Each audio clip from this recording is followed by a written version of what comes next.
তোমরা কারা কারা তোমাদের স্পেশাল দিনগুলিতে সাজার জন্য গুন্ডিকে মানে আমাদের দিদিমণিকে নতুন বিউটিশিয়ানকে বুক করতে চাও, তারা এক্ষুনি আমাকে ইনস্টাগ্রাম, ফেসবুক পেজ আর ইউটিউবের মাধ্যমে যোগাযোগ করো, ঠিক আছে? তো hey guys, welcome back to my channel. কেমন আছো তোমরা সবাই? আশা করছি সবাই ভালো আছো, সুস্থ আছো। তোমাদের ভালোবাসা, ঈশ্বর আশীর্বাদে আমরাও সবাই বেশ ভালো আছি। আজকে হচ্ছে তোমার বুধবার, মানে বুধবার বলি। আর এখন ঘড়িতে বাজছে হচ্ছে 8:30। তো এখনই ভিডিওটা শ্যুট করছি, হয়তো আমি এখনই পোস্ট করব। আর যদি পোস্ট করতে দেরি হয় তাহলে হচ্ছে আমি কালকে সকালে মানে দুপুর করে দেবো। এখন একটু লাইভে আসবো, যদি ভিডিও পোস্ট করতে না পারি তাহলে লাইভে আসবো। তো যেটা বলছিলাম সেটা হচ্ছে যে তোমরা তো দেখেই নিয়েছো। তার আগে বলি তোমাদের সবাইকে রামনবমীর অনেক অনেক প্রীতি, শুভেচ্ছা আর ভালোবাসা। আর আমাদের এখানে রামনবমী খুব জমজমাট করে পালন হয়। তো কালকে হচ্ছে দশমী, মানে ওই ঝান্ডা বের হয় কালকে, ভীষণ রোড জাম থাকে, তারপরে আর অনেক কিছু খেলা হয়, ওই মিছিল টাইপের বেরোয়। তো যদি পারি তোমাদেরকে কিছুটা শ্যুট করে দেখাবো, ঠিক আছে? তা এখন দিদিমণিকে নিয়ে বলতে এসেছি নতুন বিউটিশিয়ান ইউটিউবের, ঠিক আছে?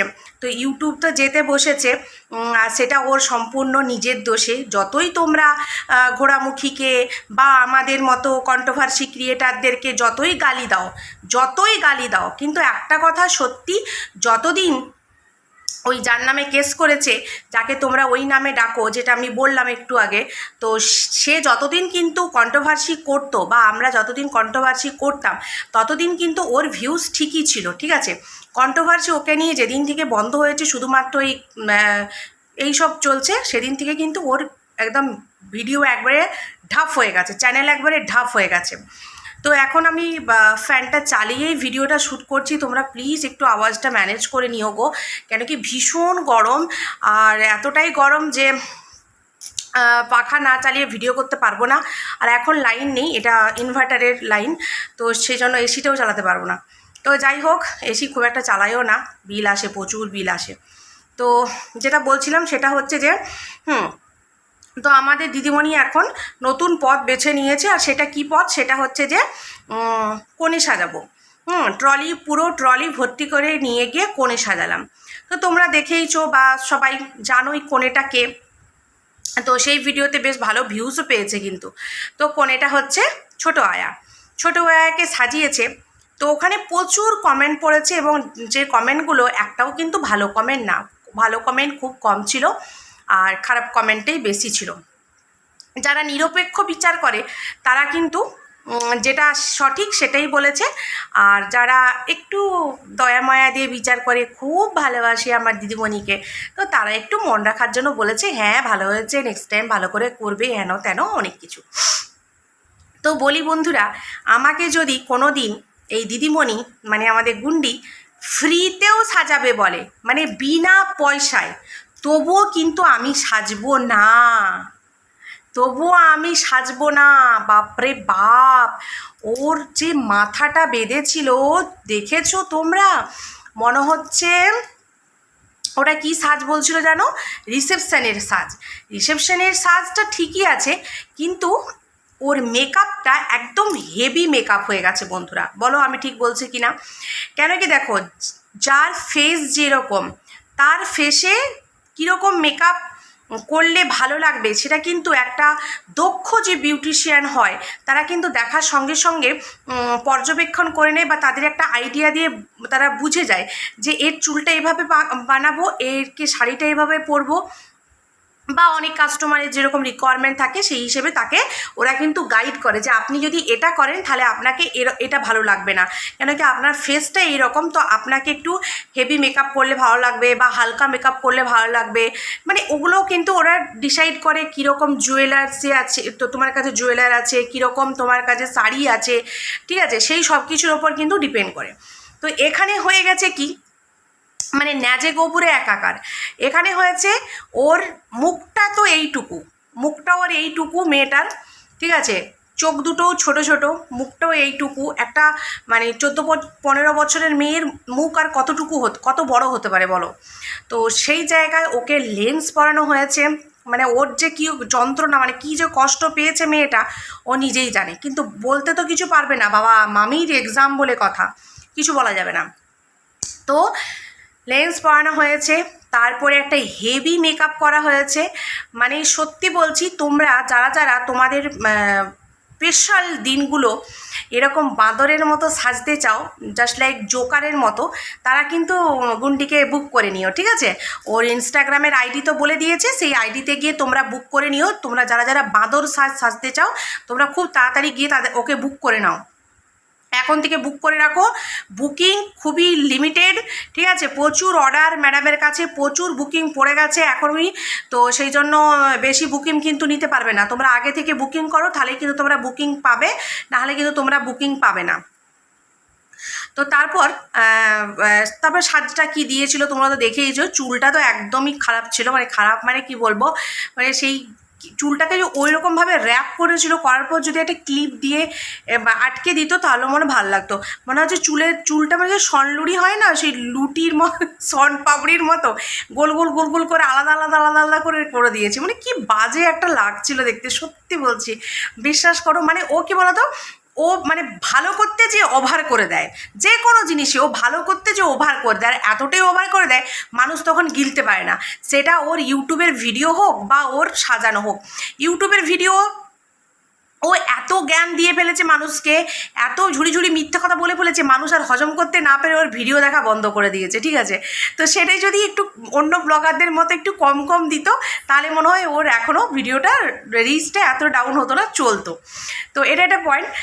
তারপরে এই ছিল ওর ওই সাজানোর মেকআপের ভিডিও। তারপরে বাড়ি চলে এসলো। আর যেহেতু দিদিমণি পরীক্ষা দিতে যাবে বলে কথা, বাবা কি বড় পরীক্ষা, ইউপিএসসি, সেও তো বাড়িতে একদম কিচ্ছু কাজবাজ করবে না। সকালবেলা ঘুম থেকে উঠবে, চা বানিয়ে দেবে শাশুড়ি মা, ম্যাগি বানিয়ে দেবে শাশুড়ি মা, সংসারে কাজ করবে শাশুড়ি মা। আর এই স্পেশাল দিনটাতে সাজাতে, আর কানটা আমার কী হয়েছে জানি না, ঠান্ডা লেগে গেছে না কি প্রবলেম, সবসময় কানটা ভিতরটা কুটকুট কুটকুট কুটকুট কুটকুট করতে থাকে, ঠিক আছে? তো যাই হোক, যেটা বলছিলাম সেটা হচ্ছে যে এতটাই ও ব্যস্ত, তো ও দুটি রান্না করেও যেতে পারে না, ঠিক আছে? ও যায় ঘর থেকে বেরোয় 11টার সময়, কিন্তু 11টা পর্যন্ত কি করে, খালি গুন্ডাকে স্নান ধান করিয়ে বস করিয়ে ওকে যেতে হয়। এই কাজটা করতে করতে ওর 11টা বাজে। বাকি তো কাজের লোক আছে, বাসন ধোয়া ঘর পোছা সব করে দিয়ে যায়, রান্না করে শাশুড়ি মা। এবং এই স্পেশাল দিনটাতে জন্য বা এই এক্সামের জন্য সে এতটাই ব্যস্ততা, সে কিছু করতে পারতো না। সেই জন্য তখন ননদ এসে নাকি রান্নাবান্না করতো, যেটা ভিডিওতে বলেছে, বাট ওর ভিডিওতে কিন্তু ও দেখায়নি যে ননদ এসে রান্নাবান্না করছে বা থাকছে, এটা কিন্তু ও দেখায়নি। তো যেটা ওর ভিডিও, আমি ওর ননদের ভিডিও দেখিও না, তো সেই জন্য আমি বলতে পারছি না বন্ধুরা এটা কতটা সত্যি বলছে বা কতটা মিথ্যে বলছে। তবে হতে পারে সত্যি, কেন কি ও এরকমই মানে ওর যখন কিছু কাজ পড়বে ও তখন মানুষকে একবারে ব্যতিব্যস্ত করে দেবে, ব্যতিব্যস্ত। মানে ওর এক্সাম, তার সাথে সাথে এমন করবে যেন পুরো পরিবারটার ওর এক্সাম, ঠিক আছে? পুরো পরিবারের ওর এক্সাম। মানে কেউ রান্না করবে, কেউ ওর ব্যাগ গুছিয়ে দেবে, কেউ ওকে খাবার বানিয়ে দেবে, কেউ ওর মেয়েকে খাওয়াবে, কেউ ওর সংসার দেখবে, কেউ পেস্তাকে দেখবে, এরম একটা ব্যাপার। মানে আমাদের কি হয় যে আমি জানি আমার অফিসে মিটিং আছে, আমাকে তাড়াতাড়ি যেতে হবে, আমাকে তাড়াতাড়ি সেটি উঠতে হবে, রান্নাবান্না করতে হবে, কেন কি আমার তো কেউ নেই, আমার ননদ নেই, আমার শাশুড়ি নেই, আমার কাছে এখানে কেউ থাকে না, সবাই দূরে থাকে, সবাই ওয়েস্ট বেঙ্গলে থাকে। তো সেই জন্য আমি জানি আমাকে নিজেকে করতে হবে। আমি সেই ভোর 4টা থেকে উঠি, যেদিন আমার এরকম কোনো এমার্জেন্সি কাজ থাকে, ভোর 4টা থেকে উঠে রান্না বান্না ঘরের কাজ সব কিছু কমপ্লিট করে তারপরে আমাকে অফিস যেতে হয়, ঠিক আছে? তারপরে আমার নিজের ব্যাগ গুছিয়ে, আমার মিটিংয়ের সমস্ত ফাইলপত্র গুছিয়ে সেটা একটু প্রিপারেশন নিয়ে সব কিছু করে আমাকে অফিস বেরোতে হয় সেরকমভাবে। আর সেই দিন মানে রাত্রেবেলা আমার ঘুম হয় না, যে কখন আমি উঠবো, কখন যদি দেরি হয়ে যায় আমি টাইম মতো পৌঁছতে পারবো না, সব জায়গার একটা টাইমের ব্যাপার থাকে, তো এই রকম। কিন্তু এই যে ঘোড়া দেখলে খরা হয়, সেটা হচ্ছে গুন্ডি। তো গুন্ডির কি, গুন্ডি তো জানে আমি সকালবেলা ঘুম থেকে উঠে ব্রাশ করব, গুন্ডার কাজগুলো করে দেবো, বাকি সব কাজ করার জন্য আমার সব আয়ারা রয়েছে। কি হবে, বড়জোর তাদেরকে একদিন মটন এনে খাইয়ে দেবো, তাহলেই তো হয়ে গেল, সবারই যা পরিশ্রম সব হয়ে গেল। কিন্তু এটাই অন্য কারো বাড়িতে যখন অনুষ্ঠান হয় বা ও যায়, কোনো দিন দেখেছো সব কিছু রান্না করে খেতে? ও ননদদের বাড়ি গেলেও ননদরা ওকে রান্না করে খাওয়াবে, আর ননদরা ওর বাড়িতে এলেও ওকে ওদেরকেই রান্না করে খেতে হবে। ও হ্যাঁ করবে, টুকিটাকি একটু হাতটা নিয়ে লাগিয়ে দেবে, সেটাও আবার ভিডিওর জন্য। ভিডিও যদি অফ থাকতো, মানে ও যদি ইউটিউব না করতো, আমার মনে হয় তো ও ওটাও করতো না, ঠিক আছে। তো তারপরে বলছে যে সঙ্গী সাথীদের সব ছাড়া হয়ে গেল। হ্যাঁ অবশ্যই, একটা জায়গায় যখন আমরা কাজ করি, তারপরে একটা প্রথম দিন কেউ কাউকে চিনি না, জানি না, তারপরে একটা নতুন রিলেশন তৈরি হয়। তারপরে যখন সেই জায়গা থেকে আমরা কাজ ছেড়ে দিয়ে অন্য কোথাও যাই, তো তখন এটা অটোমেটিক সবারই হয়, এটা কোনো নতুন ব্যাপার না। তো যাই হোক, তো বন্ধুরা, গুন্ডির মেকআপ ভিডিও তোমাদের কেমন লেগেছে সেটা অবশ্যই বলো, এবং তোমরা কারা কারা বাঁদর সাজতে চাও তারা অবশ্যই কিন্তু বুকিং করে নিও, কেউ আবার ভুলে যেও না। তো সবাই ভালো থেকো, সুস্থ থেকো, দেখা হচ্ছে নতুন একটি ভিডিওতে। আমার পুচকু সোনাই এসে গেছে, খাবো না খাবো না করছে, ও গেছিলো একটা বার্থডে পার্টিতে, বুঝেছো? তো সেখান থেকে কিছু খাবার দাবার হয়তো দিয়েছে, নিয়ে এসছে, বলছে খাবো না খাবো না। তো চলো এক ঝলক তোমাদেরকে দেখাই, চলো। টাটা।